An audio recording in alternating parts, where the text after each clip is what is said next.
बुजुर्गों ने कहा था कि हमारे जो मज़ारात होंगे उन पे आके तुम लकी रानी सर्कस लगा लेना। कहा किसी बुजुर्ग ने वहां आके मेले ठेले करना।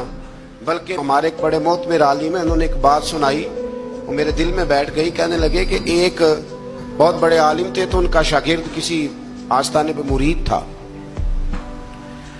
तो वो जब जाने लगा ना उर्स पे हाजिरी देने के लिए, तो वो उस्ताद साहब कहने लगे, बेटे वहां गैर शरई हरकतें होती हैं, तुमने क्या जाना है बुजुर्गों के दरबार पे, तुम रह नहीं दो, ना जाओ।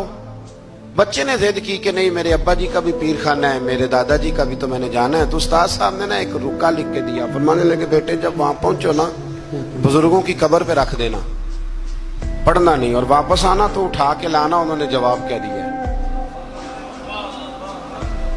वो नौजवान कहता है कि मैं ना वो रुका लेके गया, अभी मैं रास्ते में ही था कि एक बाबा जी ना बड़े नूरानी चेहरे वाले दरख्त के नीचे बैठे हुए थे।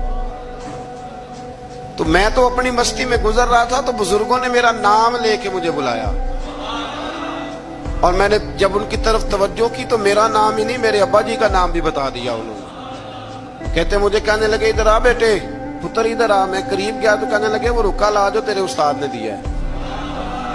कहते मैं रोब इतना तारी हुआ कि मैं बोल ही कोई ना सका, रुका मैंने बाबा जी को दे दिया। कहने लगे, पुत्र उर्स पे जा, फारग होके ना वापस जाना, तो रुका मुझसे ले जाना। कहते हैं मेरे पे और रोब तारी हुआ, उर्स क्या देखना था, मैं तो परेशानी में ही रहा।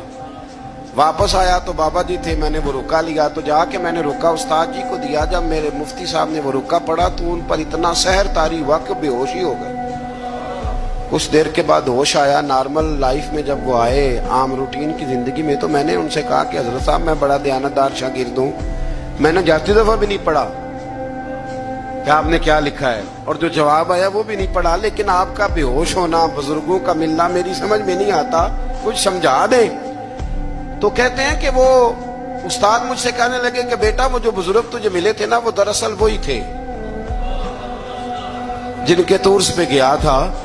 तो वो रुका उन्होंने इसलिए ले लिया। मैंने रुके पे लिखा था कि बाबा जी अगर आप इतने ही ताकत वाले हैं तो ये गैर शरई हरकतें होती हैं, तो आप रोकते क्यों नहीं। मैंने रुके पे लिखा था। तो कहते बाबा जी ने जवाब दिया है कि गैर शरई हरकतें होती हैं तो हम तो निकल के साइड पे बैठ जाते हैं। इसीलिए तो लोग कहते हैं दरबार पे गए थे तो जो दुआ मांगी है वो कबूल नहीं हुई। बाबा तो वहां था ही नहीं, वो तो साइड पे हो गया, वो तो थे ही नहीं, वो तो निकल आए कि तुम हमें तंग करते हो लिहाजा हम जा रहे हैं। फरमाया बुजुर्ग तो मजार छोड़ के चले जाते इसलिए कि वो अल्लाह के रसूल की शरीयत के पूरे। और कहते हैं आप बेहोश क्यों हुए। तो कहने लगे बेहोश इसलिए हुआ था कि बाबा जी कहने लगे, मौलाना हम पे एतराज ना करो, जब तक हम जमीन के ऊपर थे मना करने की ड्यूटी हमारी थी, अब हमारी ड्यूटी नहीं, अब तुम्हारी ड्यूटी है, तुम अपना काम पूरा करो।